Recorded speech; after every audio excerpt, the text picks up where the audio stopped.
Hello, welcome again to Amy Sylvia's Century 21 Triangle Group Real Estate Education class. So today I'm going to talk about two terms, the first being the due diligence fee and the second the earnest money deposit. The reason I want to discuss these two is because throughout my licensing process, the pre-licensing classes, as well as the post-licensing classes, I always got them confused. They seemed incredibly redundant to me.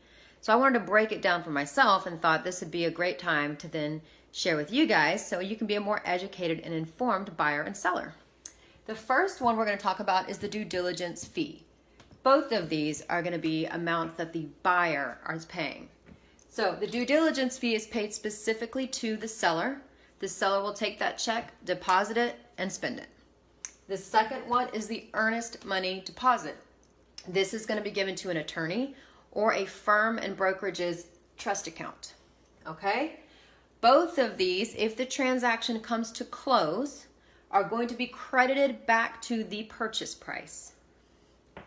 So, what happens is once a contract is made, after an offer has been accepted by a seller and both parties are in agreement, then they will then sign the contract, and that very day or very close to that day, the earnest money and due diligence fee are immediately due. So if you are looking to buy anytime, whether now or in the near future, always make sure you have a lot of money saved up for that earnest money and due diligence fee.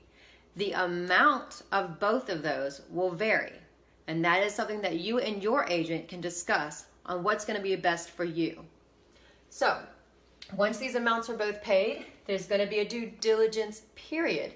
This period is specifically for the buyer to determine whether or not there's any issues that the property has, not cosmetic, but specifically issues that are detrimental, incredibly expensive, that if they wanted to then walk away during this period, they may do so.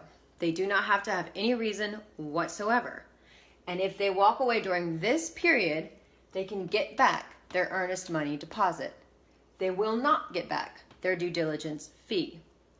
If they walk through this period after having inspections and an appraisal, and they find that they still want to continue through this process, then they will come past the due diligence period, and they cannot receive either of these back. But both at closing will be credited again to the purchase price. Now I know that's confusing, it confuses me as well, but just remember, the due diligence fee and the earnest money deposit are both due at the time of contract. Due diligence fee goes to seller. The seller will deposit that and spend it at will. The earnest money goes to the attorney or trust account that the firm owns. And then after the due diligence period, if the buyer remains in that contract, both will be credited at closing to the buyer's purchase price. If you have any questions about this or anything else regarding real estate, please let me know. You can call me on my cell at 919-889-1724, or you can email me at amy.sylvia, SYLVIA 21@gmail.com. You can also direct message me as well. If you have any questions, let me know, and have a wonderful day. Bye.